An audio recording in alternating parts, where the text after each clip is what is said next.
Bueno, buenas tardes. ¿Cómo les va? Buenas tardes. Buenas tardes. Bueno, ¿qué tal?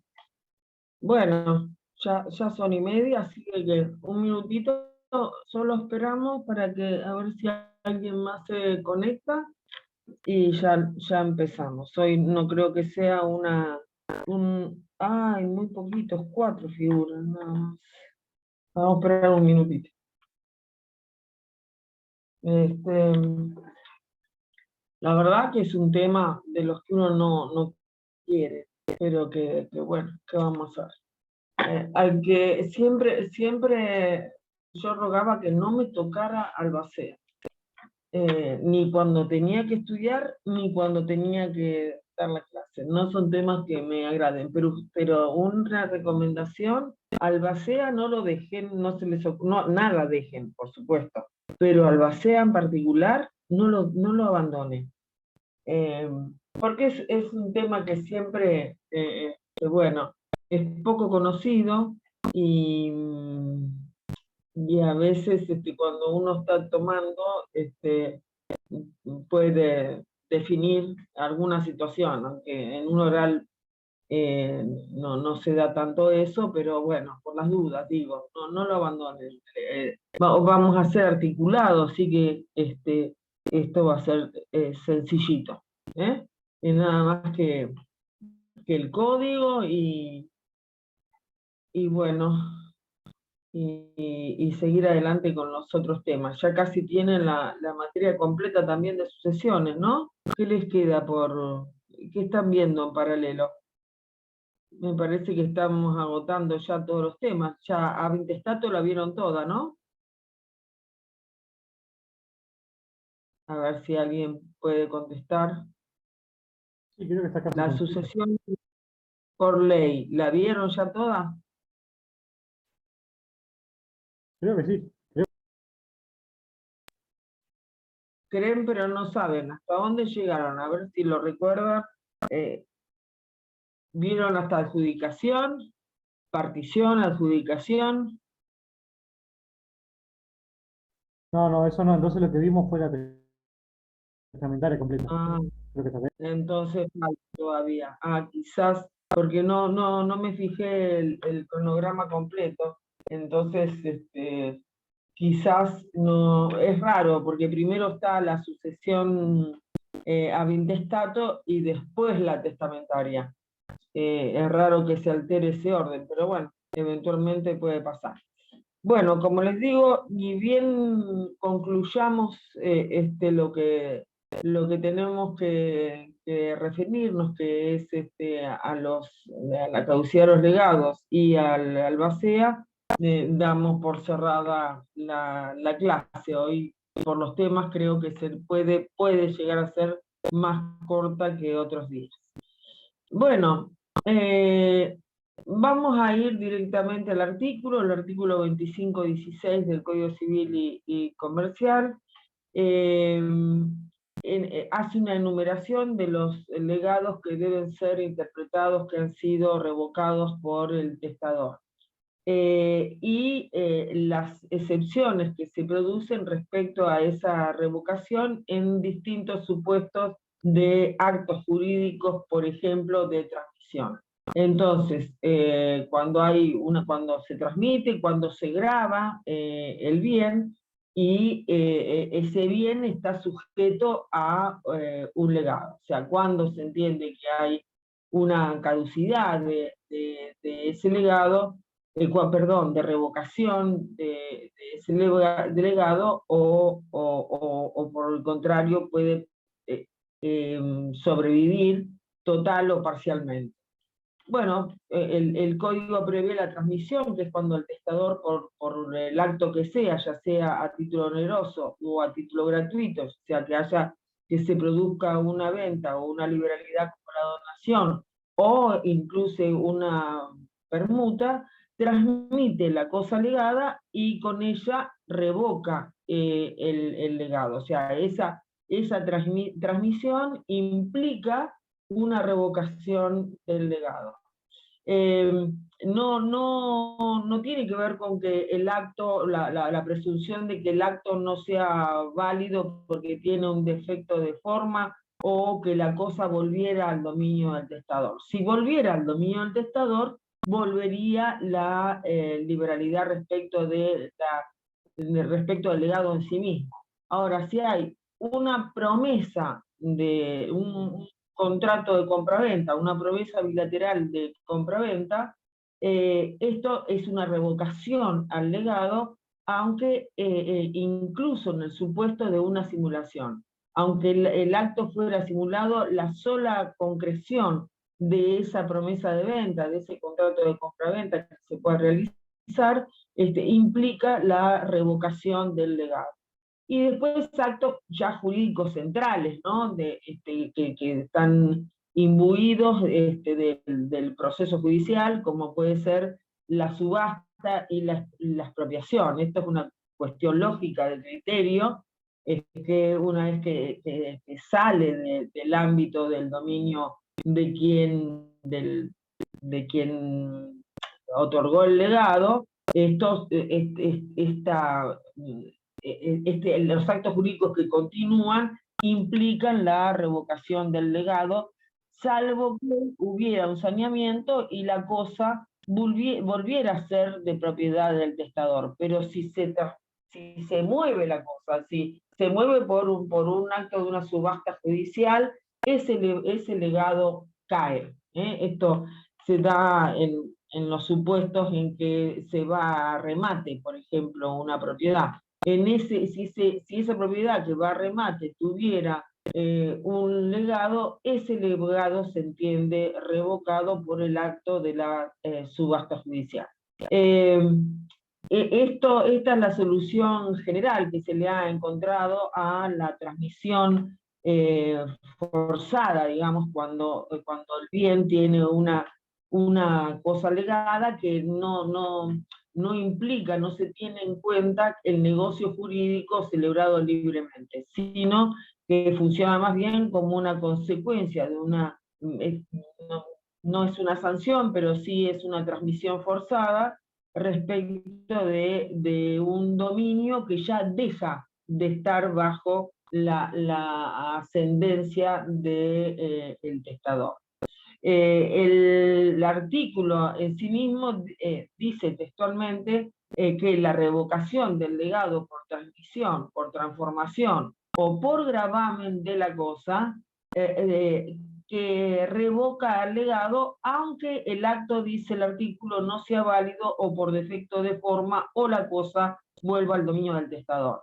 De la misma manera, entonces, tal como lo estábamos diciendo recién, lo mismo sucede con el contrato de compraventa, aun cuando ese contrato de compraventa, esa venta, sea simulado. Y después, bueno, los supuestos recuérdenlo, yo los voy a ir así, los artículos repitiéndolos, la transmisión forzada de bienes que están implicados en un legado y necesariamente esa transmisión forzada implica la revocación del legado.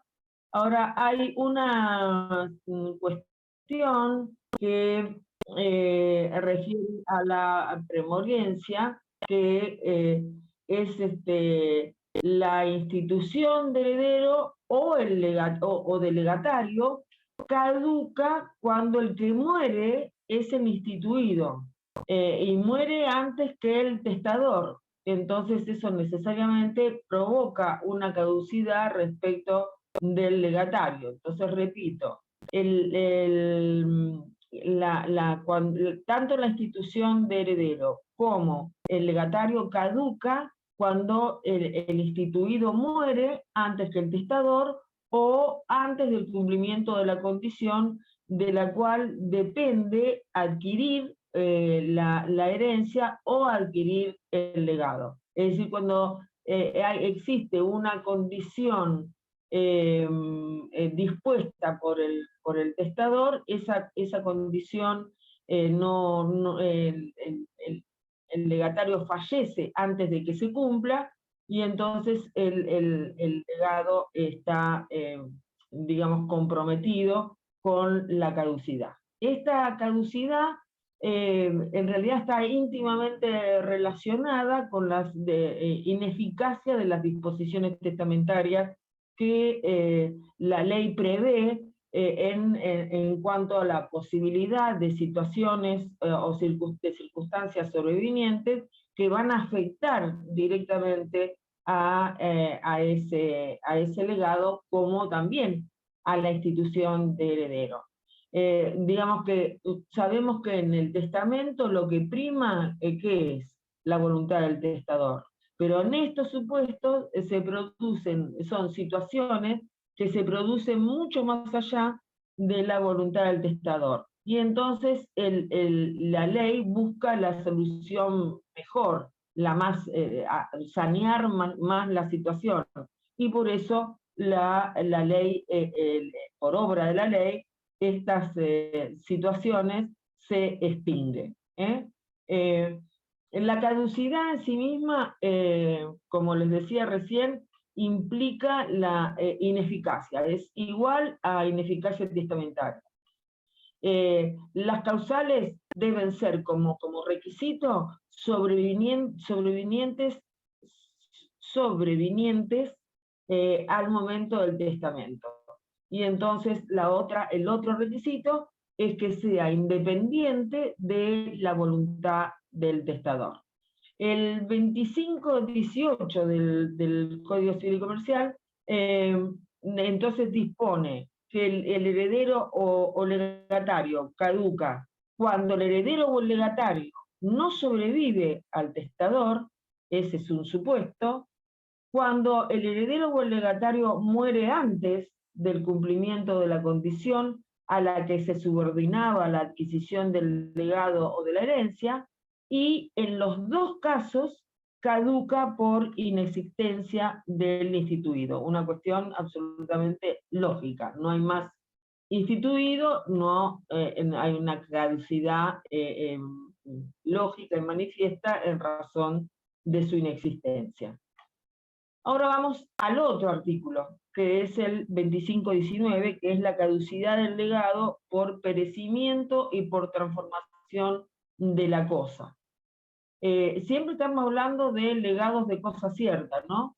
Que digamos que en qué momento el legado de cosa cierta y determinada caduca, y caduca esta cuando perece de manera absoluta, de manera total, por la causa que sea, por cualquier causa.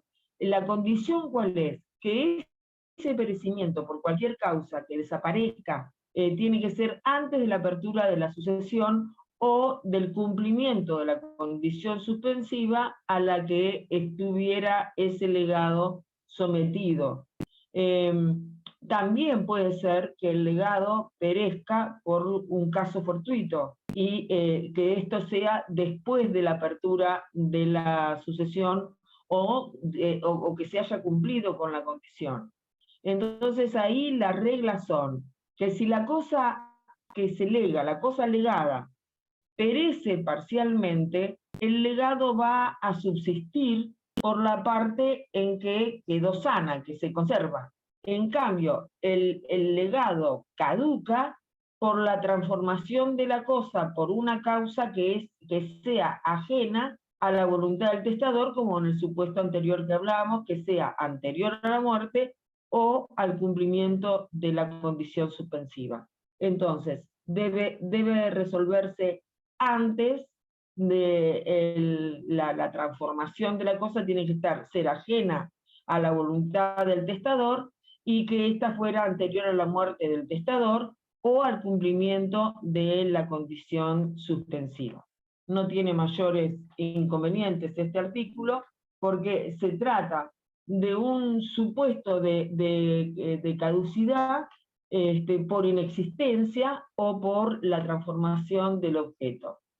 Siempre, recuérdenlo, que el requisito es que siempre la condición es que se trate de una cosa cierta y determinada, en los términos del artículo 2498, cosa cierta y determinada. No funciona esta norma para los legados que son de género o de cantidad, o sea, lego tanta cantidad no sé, de bolsas de trigo, se me ocurre, de mi cosecha del año 2023.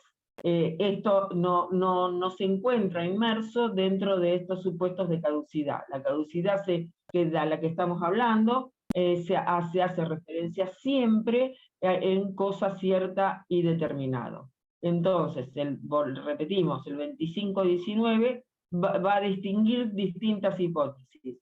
Por un lado, el legado que tiene que ser de cosa cierta y determinada, que tiene que perecer, tiene que desaparecer de manera total, y puede ser por cualquier causa. ¿La condición cuál era? La condición es que fuera antes de la apertura de la sucesión o antes del cumplimiento de la condición suspensiva a que estaba sometida por testamento. Y entonces el legado caduca, el legado de cosa cierta, cuando va a resolverse totalmente por caso fortuito después de la apertura de la sucesión o del cumplimiento de la condición suspensiva. El legado va a caducar. No tiene mayores problemas más que estudiarlo, estudiar los artículos. La cosa legada, para completar, la cosa legada, como dije recién, que ha perecido, pero que perece de manera parcial, el legado va a subsistir por la parte en que se conserva. Y si se transforma, si hay una transformación de la cosa por una causa que es ajena a la voluntad del testador, y esto es anterior a la muerte o al cumplimiento de la condición suspensiva, como les dije, el legado va a caducar. Ahora vamos a pasar a otro artículo, que es el 2520, que es la revocación de los legados por causa imputable al legatario. También los legados se pueden revocar a instancia de los interesados, y esto se puede dar porque el legatario sea un ingrato, que no merece ese legado, aún después de haber entrado en la posesión de los bienes legados, en el goce de los bienes legados, que cuando injuria gravemente a la memoria del causante, esto entonces tiene una legitimación activa que está dado por los otros herederos interesados o por los otros legatarios que no hubieran podido acceder, supóngase en una reducción en que hubieran quedado afuera. Y entonces es de su interés demostrar la ingratitud de este legatario para que su legado sea revocado. También puede, otro de los supuestos del 2520 de revocación, se puede dar porque en un legado se impone, te dejo la propiedad que tengo, los departamentos que tengo en Miramar, cercano al vivero, con cargo de que atiendas, no sé, a fulanito de tal o el lugar que tengo en tal otro lado. Y esto no se cumple. Entonces, el incumplimiento de los cargos que impone el testador en el testamento son una causa de finalización de las disposiciones que haya hecho. Y entonces, quienes van a quedar a cargo, porque mientras tanto la finalidad es el cumplimiento de la voluntad del testador. Entonces, quienes van a quedar a cargo del cumplimiento de esos legados van a ser los herederos y ya no el legatario. El 2518, voy salteando los artículos, perdonen, dispone, esto tiene que ver con la premoriencia, ¿no? Dispone también que la institución de heredero o el legatario va a caducar cuando el heredero o el legatario no sobrevivan al testador, y cuando el heredero o el legatario muere antes del cumplimiento de la condición que el testador había impuesto para que reciba ese legado o la herencia. En ambos supuestos del 2518, ese legado va a caducar por inexistencia del instituido. O sea, son situaciones concretas, con requisitos concretos, con una cuestión de criterio para asociar, para que ustedes se den cuenta en qué supuestos es que hay caducidad.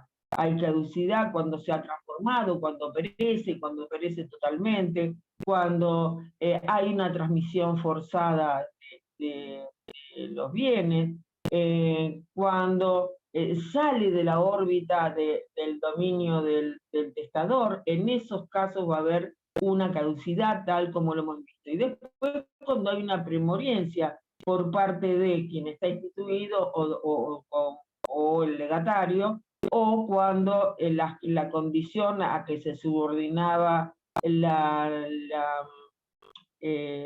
condición suspensiva a la que se subordinaba la adquisición del legado, el legatario muere antes de ella. Entonces, en estos supuestos va a caducar por la inexistencia del instituido. La transformación de la cosa por el hecho del testador también es otro supuesto.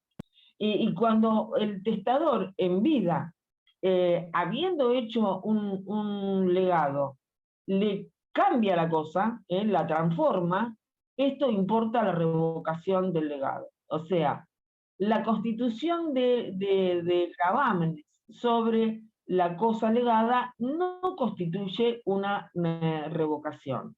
Sí, cuando uno transforma, que le da otro, que esencialmente a su dominio le da otro carácter, lo transforma, ¿no? Como de tener una casa a ser una sociedad, y en eso queda fuera, lógicamente, el instituido o el legatario.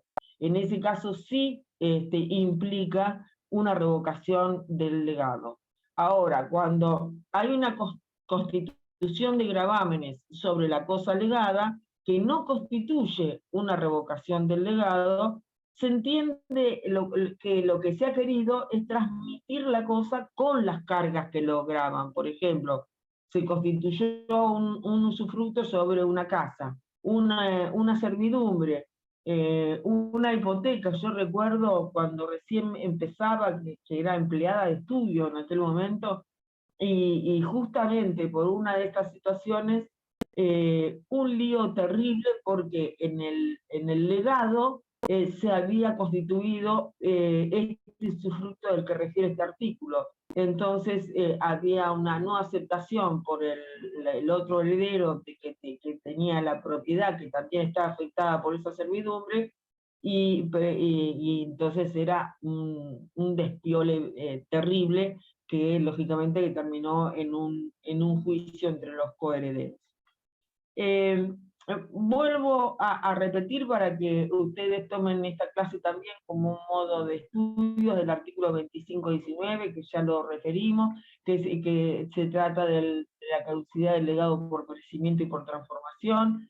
El legado de cosa cierta y determinada, entonces caduca cuando desaparece de manera total, ya por cualquier causa que sea. La condición, el requisito, es que sea antes de la apertura de la sucesión o del cumplimiento de la condición sucesiva por la cual estaba sujeto ese legado para adquirir la cosa o para adquirir la herencia.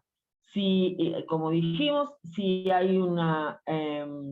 si perece parcialmente, el legado se va a mantener por la parte que hubiera quedado intacta, y si el legado caduca por la transformación de la cosa por una causa ajena a la voluntad del testador anterior a la muerte de él o al cumplimiento de la condición suspensiva. Como dijimos también, se trata de un supuesto de caducidad. ¿Por qué?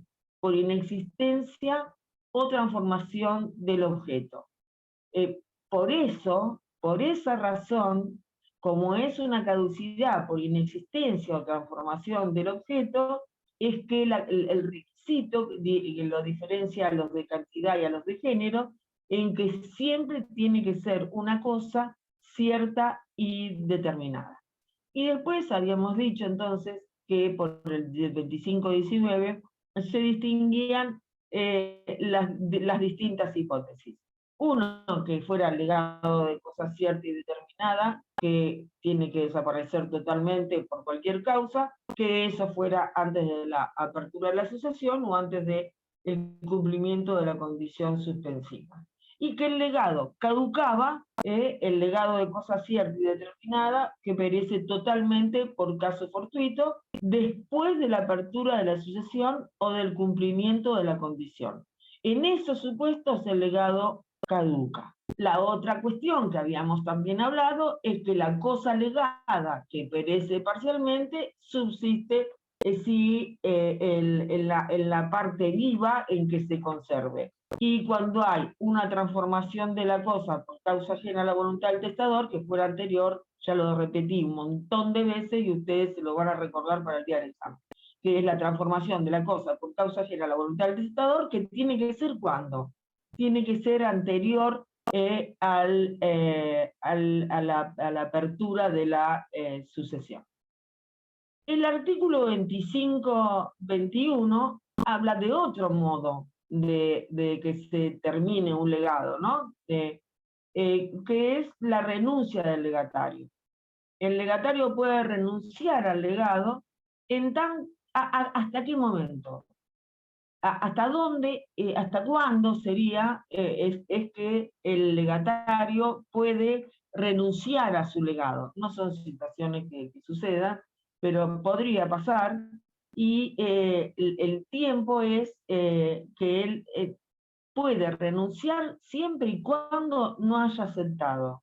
Y a su vez, cualquier interesado le puede pedir al juez que fije un plazo para que el instituido se pronuncie bajo apercibimiento de tenerlo por renunciante. ¿Esto a qué le suena?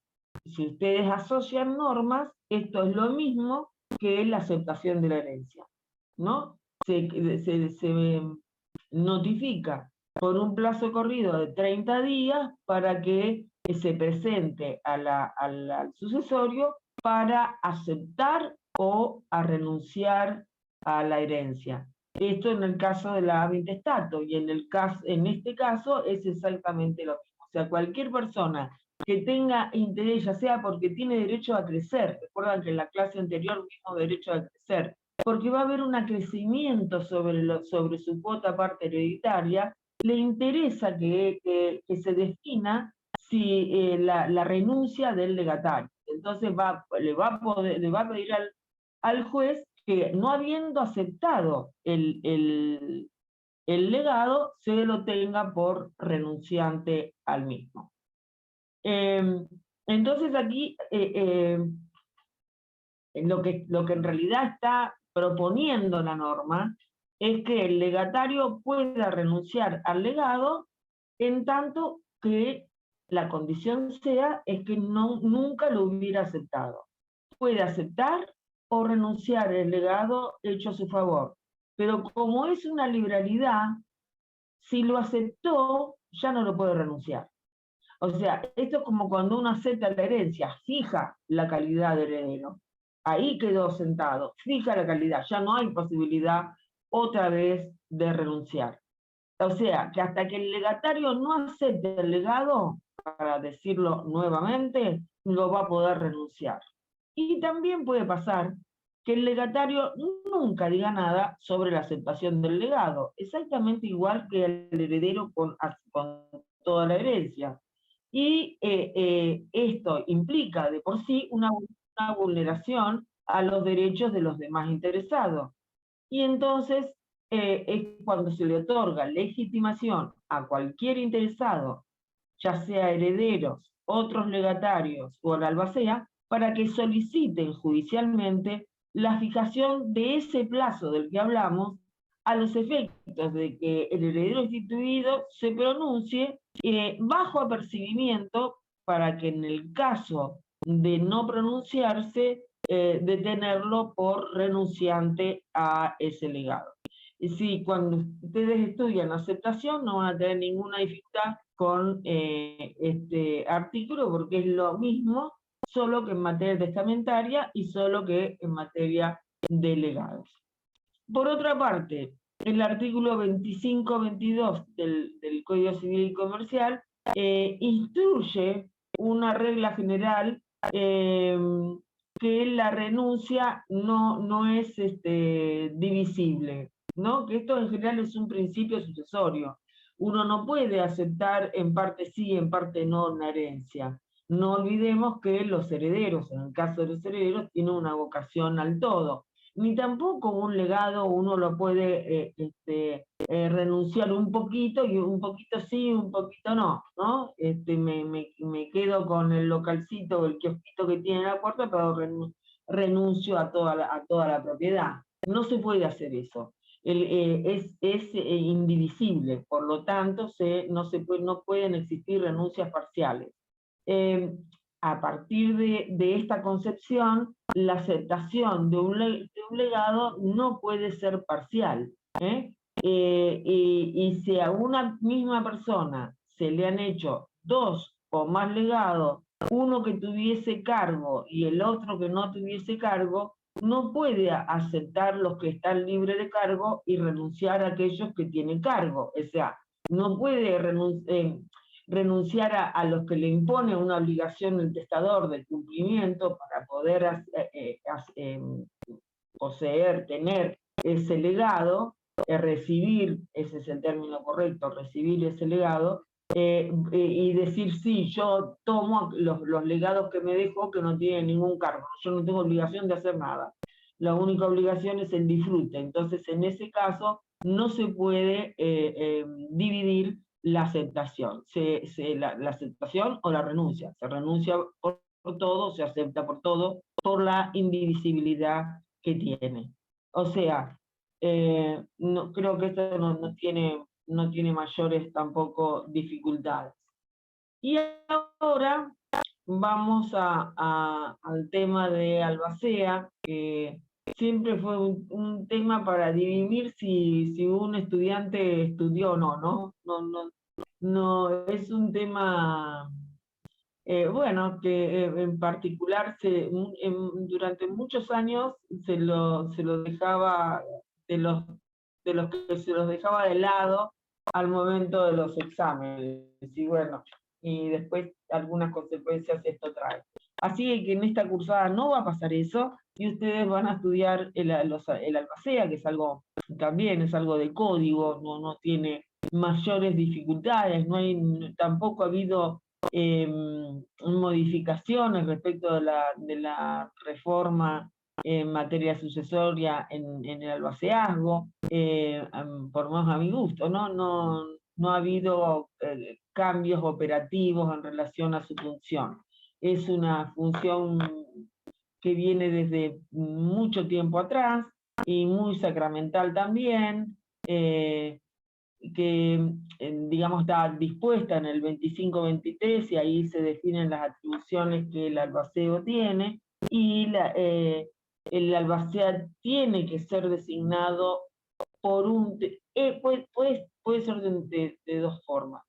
Tiene que estar designado en el testamento, con las atribuciones que el testador le confiere, porque el albacea, y esto recuérdenlo muy bien, es el que está obligado a cumplir con las mandas del testador. Es aquel funcionario, podemos decir, aquella persona que instituye el propio testador para hacer cumplir su testamento. Entonces, el albacea cumple con las mandas del testador.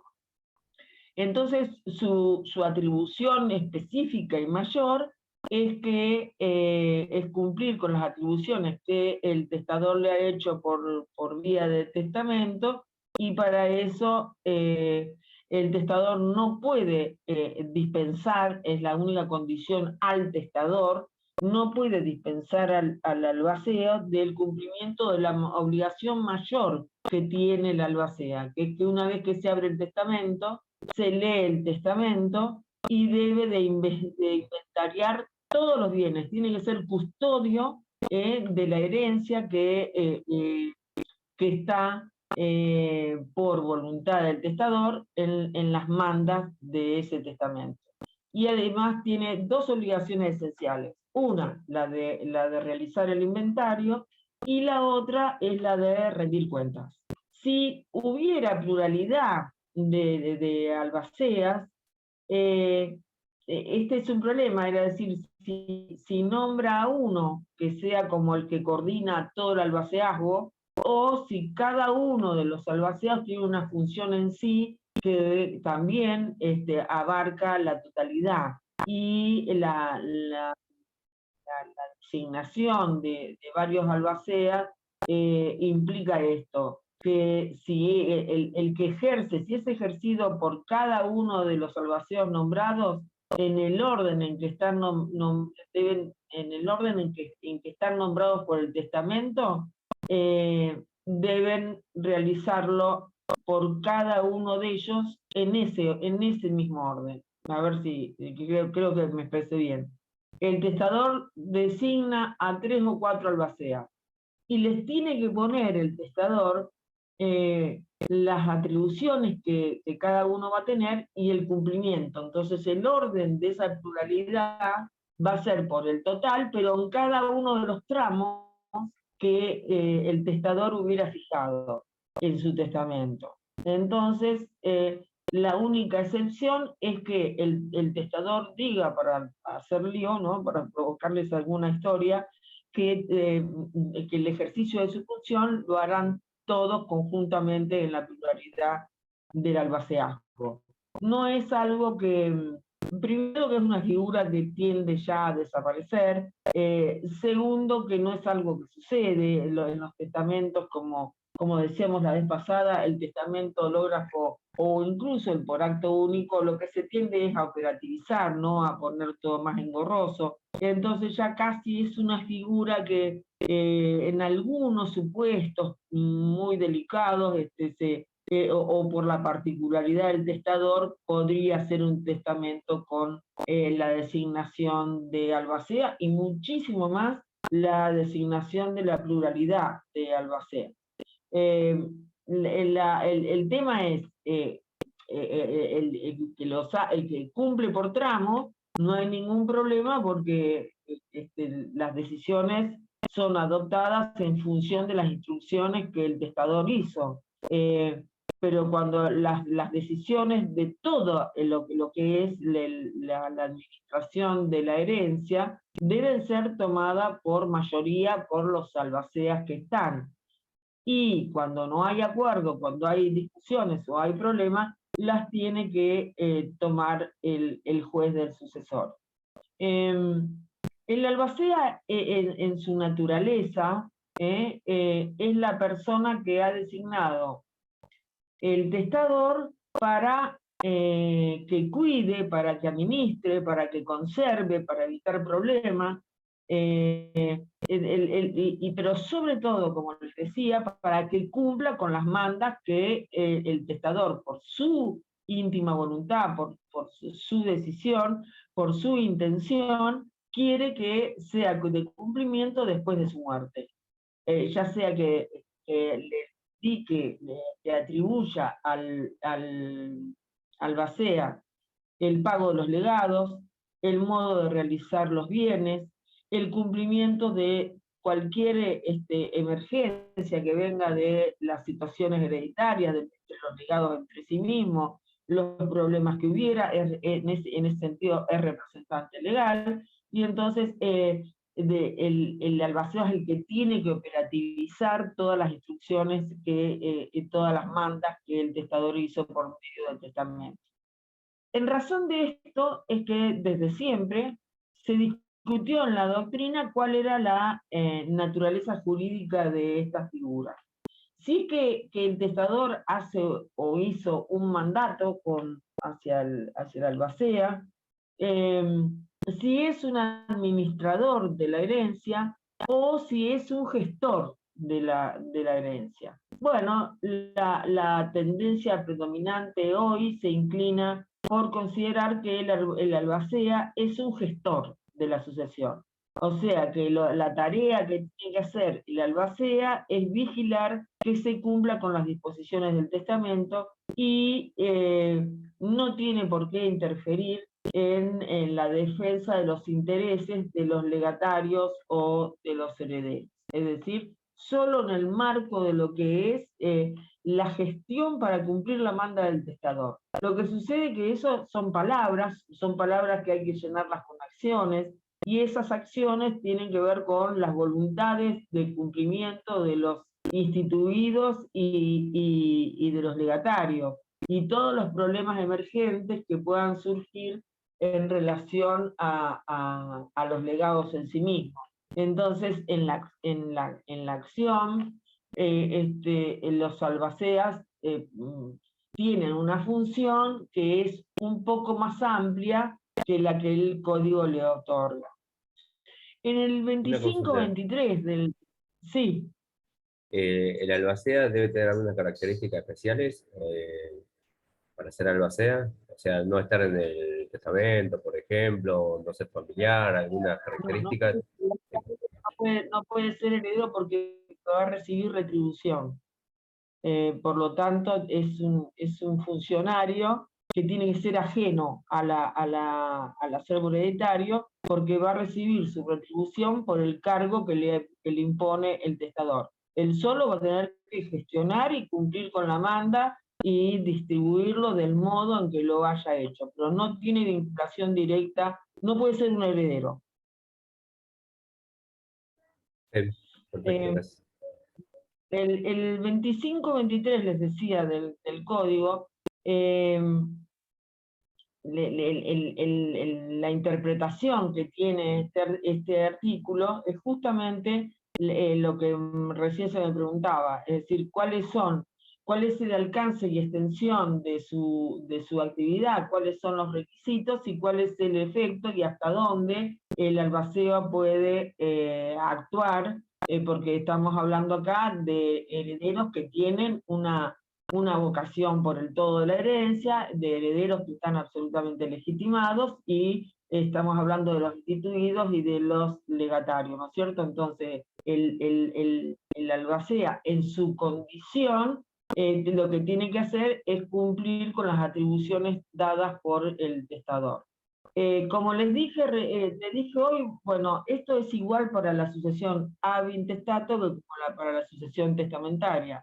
En la sucesión, en el proceso sucesorio, hay una obligación que no tan clara como sí lo es en la sucesión testamentaria, y mucho más para el albacea, que es quien tiene la obligación, su obligación principal es esa, es inventariar. Pero esto mismo también se produce en la sucesión ab intestato. O sea, hay un inventario provisorio y un inventario definitivo antes o después de la declaratoria de herederos. ¿Qué es lo que puede pasar en la sucesión ab intestato? Que no denuncien ningún bien, o que denuncien un único bien o dos, donde todos los herederos estén de acuerdo. Entonces no tienen compromiso mayoritario en relación al inventario. Sin embargo, el Código de Procedimientos, y ya lo vieron, es muy exigente en relación a la competencia respecto del inventario, que tiene que estar hecho por un escribano. Estoy hablando de la ab intestato, y que va a determinar el capital, el relicto efectivo que hay para liquidar, y que después que se produce todo el proceso, que está ya la declaratoria de herederos y que comienza una parte netamente administrativa, se va a convertir en un inventario definitivo. En materia testamentaria, como está la designación para el caso de que se designe el albacea, entonces él va a tener la obligación de inventariar todos los bienes y de rendir cuentas de lo que él haga, las que no puede dispensarse por parte del testador. O sea, esto es una obligación de ley. Ni siquiera el testador lo puede dispensar de hacer ningún negocio, podríamos decirlo, ¿no? Es para mantener la transparencia de lo que es el cumplimiento de las mandas, y entonces, en este sentido, eso se hace a partir de denunciar con un inventario todos los bienes que existen en la herencia, todos los bienes en los cuales se han realizado las liberalidades, y sobre eso él va a tener que dar cuenta de toda su gestión, porque después, como les dije, sobre eso también puede tener sus propios honorarios.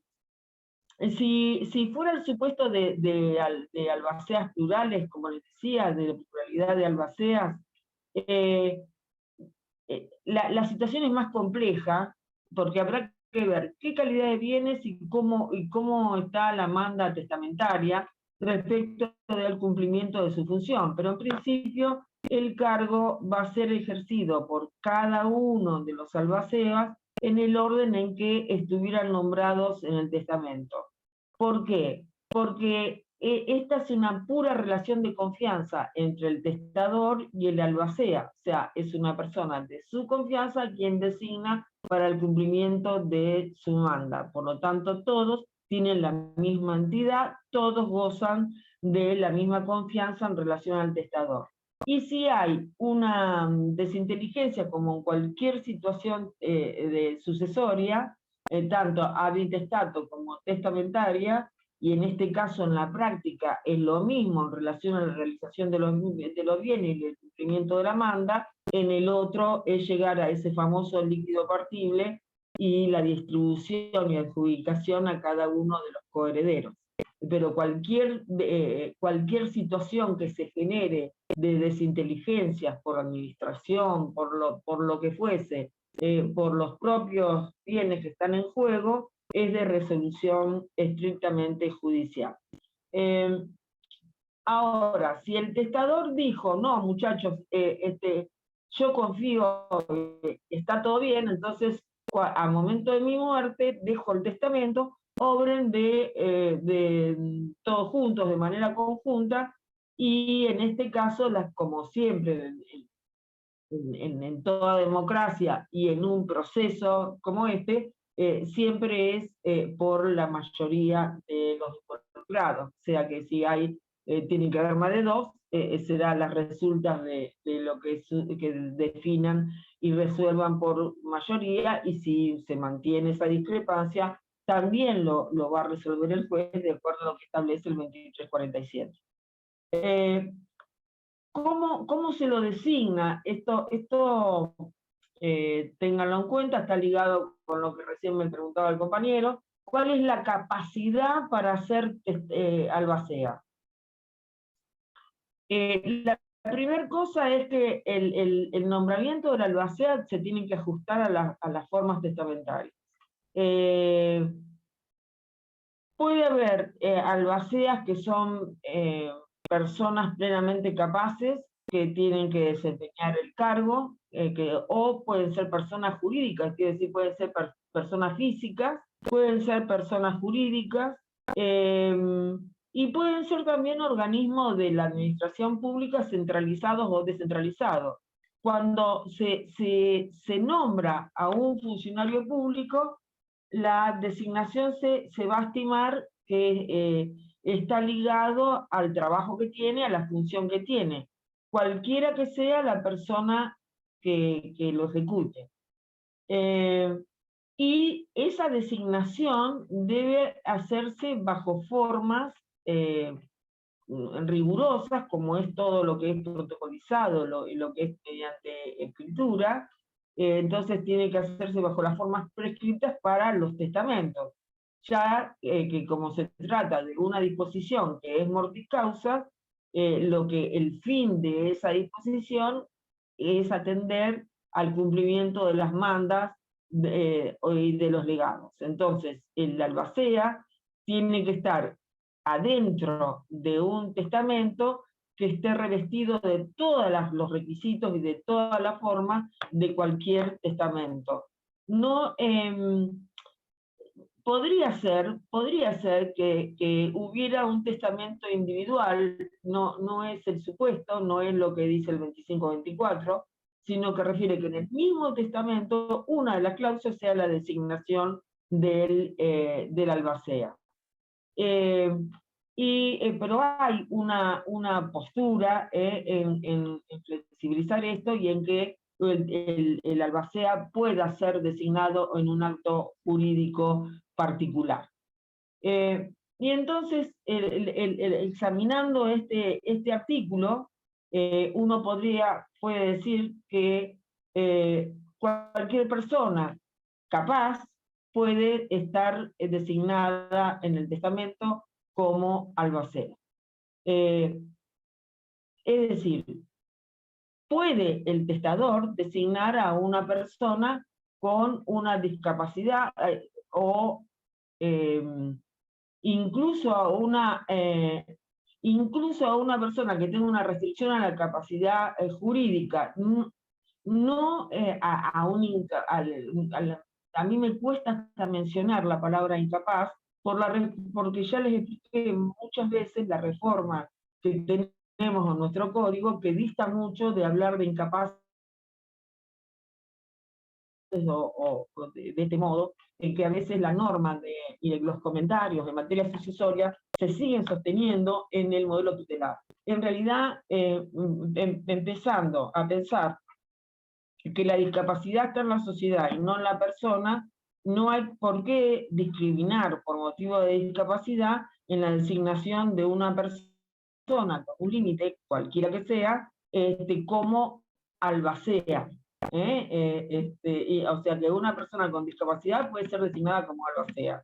Si es una persona con discapacidad mental, tendrá que contar con los apoyos suficientes como para poder llevar adelante, a través de la toma de decisión con apoyo, el cargo para el que fue designado. Y si se encuentra dentro del 32 sin fines, o sea, cuando la persona no puede interactuar con el entorno, o que los sistemas de apoyo han fracasado, lógicamente no va a poder ejercer el cargo de albacea, pero eso es por las reglas generales de capacidad jurídica y no por la limitación que el artículo tiene en cuanto a la designación de las personas que puedan ser albacea. Nada impide entonces que una persona con discapacidad pueda ser designada albacea, tampoco nada impide a que el legatario pudiera, esto es muy cuestionable, pudiera ser designado como albacea, tanto legatario como heredero. En realidad no es funcional al cumplimiento de su tarea y de los intereses propios por la colisión de intereses que pudiera haber entre legatario y heredero respecto de cumplir con las funciones de la albacea, pero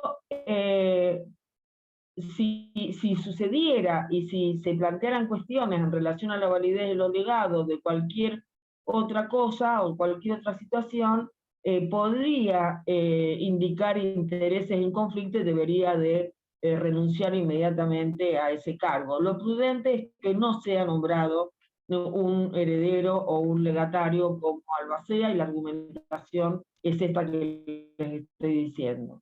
En cuanto a las personas jurídicas del 141 del Código Civil y Comercial, si el objeto social a la que pertenece la persona jurídica no se contrapone con el propio testamento y tiene un objeto lícito y un objeto social y puede cumplir las funciones de administración, no habría ningún inconveniente para que una persona jurídica tuviera a su cargo la designación como albacea.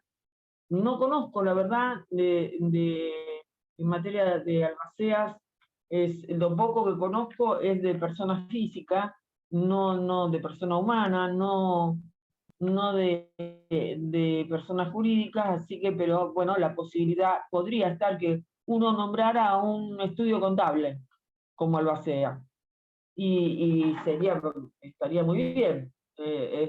Tiene la aptitud y la capacidad un estudio para ejercer el cargo de albacea. U otra persona jurídica que también tenga ligazón con el cumplimiento de la manda y haya sido de confianza. Acuérdense que el elemento esencial para designar un albacea es la cercanía, la confianza por parte del testador en quien va a cumplir con sus deseos. En definitiva, la manda no es más que el cumplimiento del deseo que tuvo el testador al momento de la realización del testamento.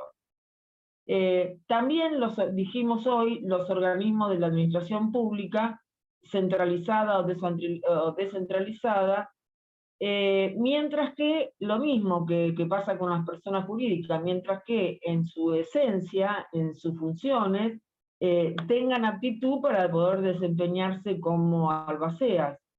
Cuando es un funcionario público, se estima que la designación de albacea va a estar ligada a la función que tiene, cualquiera que sea la persona que haga esa función.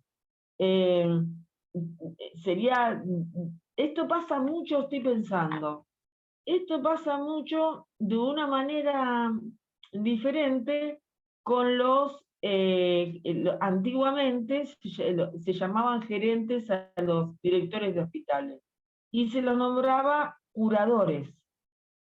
Los curadores de las personas que estaban internadas eran los directores de hospitales. Nada hubiera obstado para que a ese mismo director de hospital se lo designe como albacea en un testamento, si la persona se encontraba en condiciones como para testar. Piensen que en el Código Derogado se requería la perfecta razón para poder testar. Así que era complicado el tema si estaba internado en un lugar de atención a la salud mental, en la concepción del modelo anterior, pero no un hospital cualquiera, ¿no? Que también hubiera podido ser en un hospital psiquiátrico, en la designación de los directores. De hecho pasaba con los curadores y las funciones que tenía. Pero podría ser que al ministro de Salud de una provincia se lo designara como albacea, y si esto no entorpece la función de su ministerio y estuviera ligado a lo que hace, podría estar designado. No es lo corriente, no es lo común, no es lo que tenga que pasar. Lo más corriente, ya les digo, lo que se me vino a la cabeza, que recuerdo, es estas situaciones que se han generado con los directores de algunos hospitales psiquiátricos. Ahora, ¿qué pasa si esa persona deja de ser ministro, de ser director de hospital, de estar ligada a su función? ¿Perderá también la condición de albacea? Bueno, en ese caso la respuesta es obvia, porque quien lo reemplace a esa persona, o sea, no es personalísimo, no es personal, sino que tiene que ver con la función. Y entonces quien continúe con la función continuará con el albaceazgo. Habrá que ver ahí si uno hilara muy finito, como le gusta hilar fino en la jornada de derecho civil, por ejemplo. Habrá que ver si siendo la voluntad del testador lo que prima en materia sucesoria, no se vería afectada la voluntad del testador con el cambio de ese funcionario, o si el testador lo que quiso es que esa repartición, ese organismo, fuera el que tuviera la competencia de como albacea de su testamento. El artículo 25 habla de la delegación y dice que el albacea no puede delegar el encargo que reciba, y que esto sí es personalísimo, porque es una delegación que no puede ser transmitida a los herederos. Esto no quiere decir que el albacea esté obligado a realizar todo por su cuenta. El albacea puede otorgar mandato, o sea, es un acto personal. Lo que no puede es transmitirle su cargo, su función a sus herederos. Pero no está obligado a actuar personalmente, y sí le está permitido designar distintos mandatarios que actúen a su cuenta y riesgo, aun cuando el testador haya designado a una persona o hubiera designado un albacea subsidiario. Si el albacea, que es muy corriente, no fuera abogado o abogada, y tiene que actuar con patrocinio letrado, los honorarios que devengue la actuación del abogado patrocinante deben ser pagados por la sucesión si los trabajos resultan absolutamente necesarios y existe un principio de razonabilidad y conveniencia para el cumplimiento de las mandas del testador. O sea que también ahí es una cuestión lógica. ¿Cuál es el carácter que tiene el albaceazgo? ¿Qué clase de función es entonces? ¿Es una función voluntaria? ¿Es una función indelegable? Y es básicamente onerosa. No puede delegarse el encargo recibido ni tampoco transmitir a sus herederos. Sí puede designar mandatarios que estén a su orden, digamos, que actúen por su cuenta y cargo, y la función que tiene el albacea es absolutamente personalísima, o sea, el carácter es personalísimo. Como dijimos, a pesar de este carácter personalísimo, eso no le impide, no lo obliga a que tenga que hacer todos los actos por sí mismo, sino que también puede designar, como les dije, a otras personas. Como dijimos, también el albacea tiene un conjunto de deberes y facultades que es que el mayor es el poner en seguridad, o sea, cuidar del caudal hereditario, del capital relicto y practicar el inventario para frisar ese capital y en todo caso engrosarlo, pero tenerlo incólume. Esa es la función que tiene el albaceo. Tiene que poner en seguridad el caudal hereditario y tiene que practicar el inventario sobre todos los bienes. Tiene que pagar los legados en orden y de conformidad como lo establece el Código Civil y Comercial de la Nación, que como sabemos es de acuerdo a la preferencia que tengan los legados, después a los de cosa cierta y por último los de cantidad. Ese es el orden en que ahora, después de la reforma, se deben de pagar los legados y eso es lo que debe de poner en práctica una albacea, y además tiene otra obligación, que es reservar los bienes de la herencia, tantos bienes como sea necesario para darles el destino adecuado de acuerdo a la manda del testador, pero también para realizar los pagos que hay que hacer, porque las deudas sucesorias se pagan con bienes y se pagan a prorrata de los herederos instituidos. Entonces, para el cumplimiento de todos esos cargos, tienen que reservar los bienes de la herencia suficientes para proveer a las disposiciones del testador, dándoles el destino adecuado, el destino que sea la voluntad del testador. Debe demandar también a los herederos y a los legatarios por el cumplimiento de los cargos cuando que el testador les impuso y cuando se hagan los notarios de no iniciar o de no hacer, no cumplir con aquellos cargos que en el testamento puedan aparecer, es decir, serás dueño de tal cosa, adquirirás tal bien, pero con cargo de realizar tal gestión o tal acto jurídico o tal situación. Si alguno de los herederos se opone al pago de los legados, se suspende la ejecución hasta que se resuelva esa litis, esa controversia entre los herederos y los legatarios afectados. Y como otra vez les repito, el albacea siempre tiene que rendir cuenta de su gestión a los herederos. De acá el vector que atraviesa la sucesión es la transparencia entre los herederos y mucho más cuando existen legados que pueden afectar otras partes hereditarias de otros herederos. Entonces, todo tiene que estar en un máximo de armonía y transparencia en el cumplimiento. Después se enumeran algunos deberes en el 25-26 del código de los que no se puede salvar el albacea, que es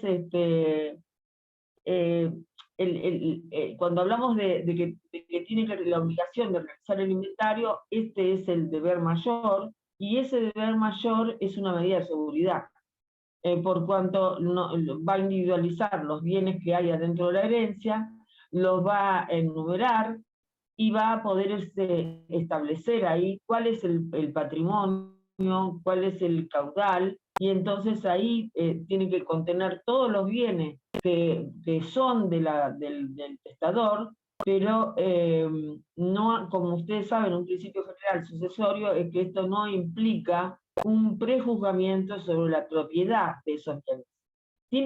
Otra cosa que tiene que hacer el albacea es solicitar todas las medidas necesarias para asegurar a los bienes. Por ejemplo, la venta de los bienes que son perecederos. Yo siempre me voy al campo porque es lo más cercano que tenemos en Mar del Plata y lo que más conozco. Es decir, a veces las cosechas no pueden esperar ni siquiera de resoluciones judiciales. Tienen que operativizar porque si no hay pérdida de bienes, y esas pérdidas pueden ser cuantiosas. Bueno, el albacea, como representante legal del cumplimiento de esa manda, va a tener la obligación de hacer que esos bienes sean vendidos en tiempo y en forma.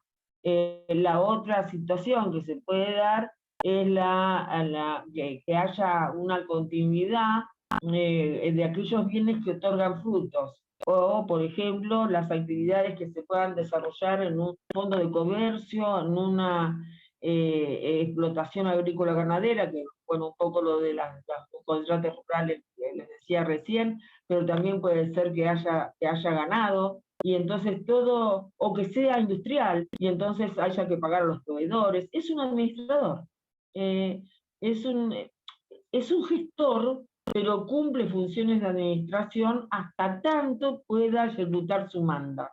Entonces, si hay una pregunta relacionada con esto, ustedes sepan que es un gestor de las mandas del testador, pero que necesariamente dentro de su actividad va a tener que administrar estas situaciones que les estoy diciendo, porque su obligación es la seguridad de los bienes que están en la herencia hasta el cumplimiento de las mandas. Y la otra cosa es que debe pagar los legados y notificar de esto, tiene que tener conocimiento de los herederos, y para eso reservar bienes suficientes para dar cuenta a las disposiciones del testador y ubicar cada bien en el lugar correcto. Y si alguno de los herederos se opone, bueno, van a un incidente que será de resolución judicial. Como les decía hoy, que lo dice el propio artículo, tiene legitimación procesal para demandar a los herederos y legatarios el cumplimiento de los cargos, y su obligación personal es a la de rendir cuentas, y después sobre eso va a tener también derecho a sus honorarios. Esos honorarios se sacan también del capital relicto. El 25-27 habla de la responsabilidad del albacea. Y entonces, el albacea, ¿cuál va a ser la responsabilidad? Es su desempeño. El actuar en función de lo que le ha sido atribuido como obligación, y esa es la responsabilidad. En el caso que incumpliera esto, va a responder por los daños y perjuicios que ocasione, por todos los daños que su incumplimiento le ocasione a los herederos y a los legatarios. el albacea que no cumpla con sus deberes y con las obligaciones va a ser directamente responsable frente a los herederos y a los legatarios por todos los daños y perjuicios que ese incumplimiento le haya ocasionado. Este es el artículo 1708 del Código Civil, que mantiene, ¿no?, el principio general de reparación del daño. Esta solución es lógica, dado que, como decía recién, el albacea administra bienes que no son de él, y su accionar puede provocar un daño a herederos y legatarios con la obligación de resarcir, que esto es una cuestión lógica dentro de lo que es la reparación del daño. Y después, ya terminando, tenemos el artículo 25-28, donde están las facultades de los herederos y legatarios. Los herederos y los legatarios conservan todos los derechos que no fueran específicamente atribuidos en la manda al albacea. O sea, el heredero es el que tiene vocación al todo. O sea que los herederos van a conservar absolutamente todas las facultades de aquella parte de la herencia que no le fuera atribuida por la ley el testador al albacea.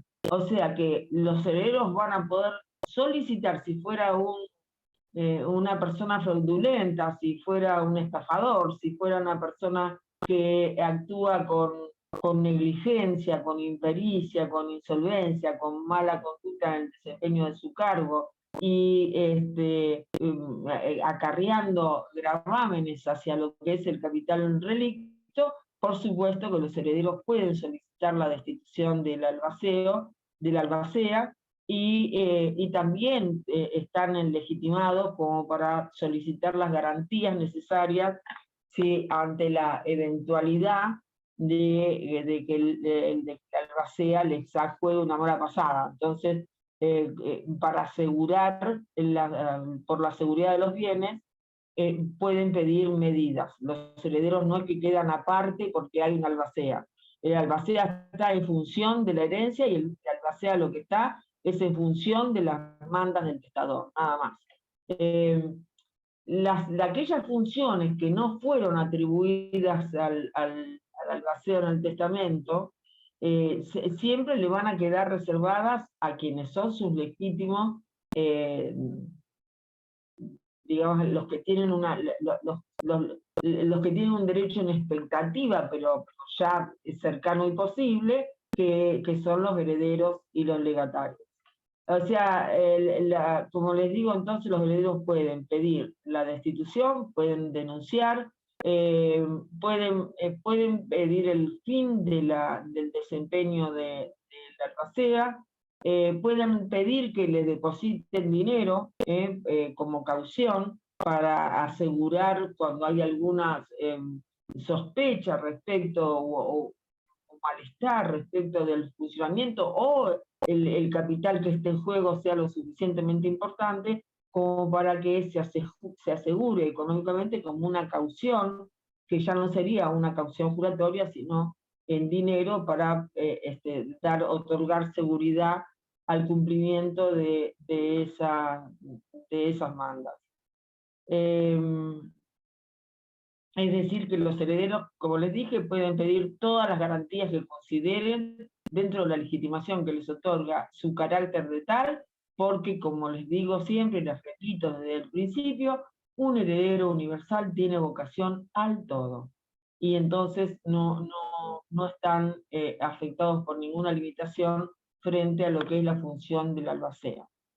El 25-29, que habla de un supuesto de inexistencia de herederos, que es cuando no hay herederos o cuando los legados se llevan la totalidad de todo el sucesorio y no hay derecho de acrecer entre los legatarios, el albacea es el representante natural de la sucesión, y como siempre la obligación es la de hacer el inventario de todos los bienes que va a recibir, intervenir en todos los juicios en que la sucesión sea parte.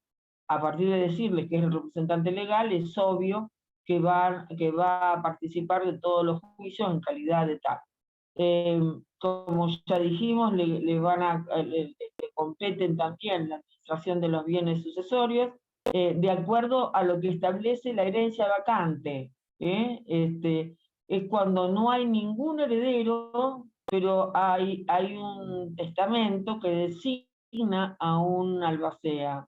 Estamos hablando de estos supuestos, donde no existen herederos. Sin embargo, la función del albacea se tiene que cumplir igual y está a su vez facultado para, siempre con la intervención judicial y con la debida autorización, a transmitir los bienes que sean indispensables para cumplir con la voluntad del causante.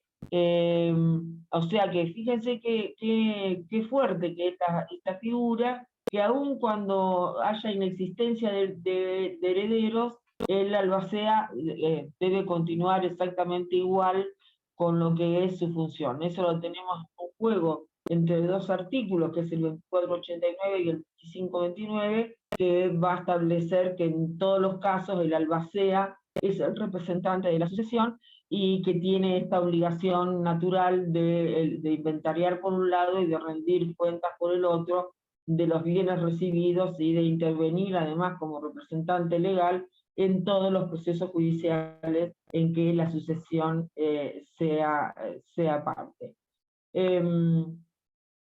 Bueno, respecto de lo que les dije, que también tiene la administración de los bienes sucesorios, tal como está establecido para el curador de la herencia vacante, y está entonces legitimado para con la debida autorización, con la debida intervención del juez, a transmitir bienes cuando esto sea necesario para cumplir con el testamento. Puede ser que no haya herederos y el testador haya dejado mandas que tienen que ver con compromisos sociales o con, ¿no? Digamos, eso no modifica para nada lo que es la obligación y la función del albacea.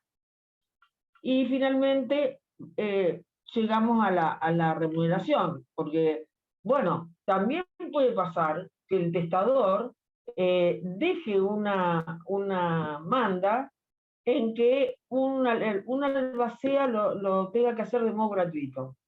Me imagino lo que diría ese albaceo cuando abran el testamento. Pero si en el caso de que el testador estableciera la gratuidad, el albacea no tiene derecho a remuneración alguna, no tiene derecho a pedir sus honorarios.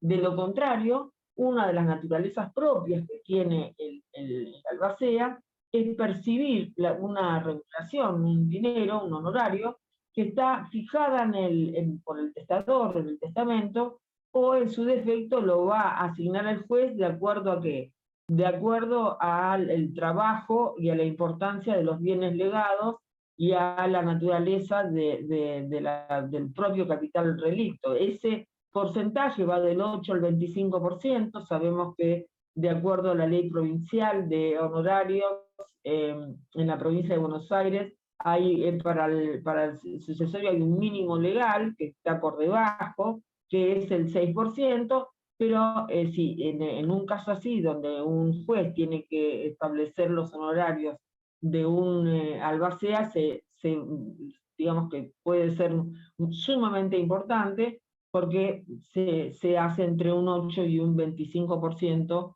de todos los bienes que hayan estado bajo la administración y la gestión del albacea. O sea que dependerá por un lado, de la eficacia de los trabajos que realice el albacea, y por otro lado, de la calidad de los bienes que tenga el albacea.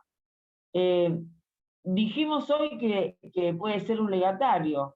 Puede ser que como legatario tuviera el cargo de desempeñarse como albacea que le haya dejado el causante. Y entonces en ese caso puede ser que el albacea con cargo el testador, con cargo de ser albacea, entonces en ese caso sería absolutamente gratuito y solo se le deberían reembolsar aquellos gastos que hizo para poder cumplir con su cometido, y se le va a pagar por separado cualquier situación que hubiera tenido respecto de una cosa extra, por el cual sí le hubiera correspondido los honorarios. Pero si es con cargo, ahí no podría reclamar. Ahora, recuerden que la regla general es que sí percibe un honorario, que el monto de esos honorarios se califica por el trabajo realizado y por el monto del capital relicto que esté en juego. También puede ser que el testador le fije una cantidad mensual. Es decir, el testador prevea esta situación y en vez de hacer una regulación final, o que la deje librada al juez o que la haga él, destina una cantidad mensual para que sea percibida por el albacea. En ese caso, si eso pasara, el albacea no puede cuestionar esa remuneración ni por alta ni por baja. Es decir, esto es una facultad del testador, que fíjense que el que puede lo más puede lo menos, que hasta puede fijar que el desempeño del albaceazgo lo sea de manera gratuita. Si fuera así y el albacea acepta el encargo, lo tiene que hacer en todos esos términos y nunca va a poder exigir honorarios, salvo los gastos de lo que le hablaba, hoy. Ahora, la gratuidad no puede ser presumida. La gratuidad tiene que estar expresamente dispuesta en el testamento. Y si no hay si en el testamento no surge ningún parámetro para establecer los honorarios de la retribución por el trabajo desempeñado por parte del albacea, es simple, como les dije, se pide al juez que fije los honorarios en la escala de acuerdo a la ley provincial de honorarios de la provincia de Buenos Aires, como les dije. En cuanto al reembolso de los gastos, que también ya le había hecho mención, y solo a título de reiteración de finalizar la clase, es que por una cuestión lógica del principio, donde no hay enriquecimiento sin causa, al albacea se le tendrán que reembolsar todos los gastos en que hubiera incurrido para haber hecho su trabajo, y también se le podrán pagar por separado los honorarios o la remuneración que le corresponda por los trabajos que fueron útiles para la sucesión que haya efectuado en función de su propia profesión. Es decir, si el albacea es un contador y hizo trabajos contables a favor de la sucesión, va a poder pedir sus honorarios independientemente de que la manda del ejercicio de su función lo haya sido de manera gratuita. Lo que es específico de su profesión, eso lo podrá, así como puede pedir el reembolso, también va a poder pedir los honorarios por el trabajo hecho por su propio trabajo y profesión. Y por último, ¿cómo termina esta historia de los albaceas? Que es bastante excepcional, podríamos decir. Bueno, el albacea, la lógica, ¿cuál es? Que el albacea termine cuando terminen el cumplimiento de toda la manda. O sea, cuando terminan de haber cumplido con su trabajo, completó las mandas del testamento, ha rendido cuenta. También cuando vence el plazo que fijó el testador para que se cumpla con su manda, porque lógicamente también puede morir con anterioridad al cumplimiento de las mandas, o porque renuncie o haya sido destituido por mal desempeño de su función. Cuando por cualquier causa se termina el albacea designado y tiene que haber un cargo vacante, el juez lo va a designar previo a una audiencia con todos los legatarios y los herederos. Una cuestión también lógica. Entonces, repetimos, ¿no? La conclusión del albaceazgo se da, primero, cuando se completa toda la ejecución del testamento, que es el modo normal de conclusión del albaceazgo. Cuando este se completó de acuerdo a las disposiciones del testador y el albacea dio cumplimiento exacto a las mismas. En este caso se va a dar por finalizado, porque venció el plazo fijado por el testador. Y entonces esto es una cuestión normal de terminación del albaceazgo, cuando ya hay un plazo fijado que tiene que haberse terminado con la realización de todas las mandas, y entonces esto tiene que caer. Cuando se hubiera muerto el albacea, una cuestión más que lógica, y bueno, como dijimos, no delegable, es personalísimo, por lo tanto, eso produce la conclusión del albaceazgo. Y en ese caso, si hubieran quedado herederos del albacea y hubiera quedado un remanente de honorarios por parte del albacea, los herederos podrán reclamar el pago de los honorarios que hubiera dejado el albacea que falleció y por el cual son herederos directos. La otra situación es por incapacidad sobreviniente. O sea, el testador sufre una incapacidad sobreviniente posterior al momento en que asume sus funciones. Y entonces en ese caso el albaceazgo concluye de pleno derecho. También tiene derecho a renunciar porque se metió en un lío que no puede ser, se pelean todos contra todos y no era tan... era mucho más complicado de lo que pensó y no puede dar cuenta con su trabajo del cumplimiento, y entonces el albacea puede renunciar al cargo en cualquier tiempo y no necesita de invocación de justos motivos para hacerlo.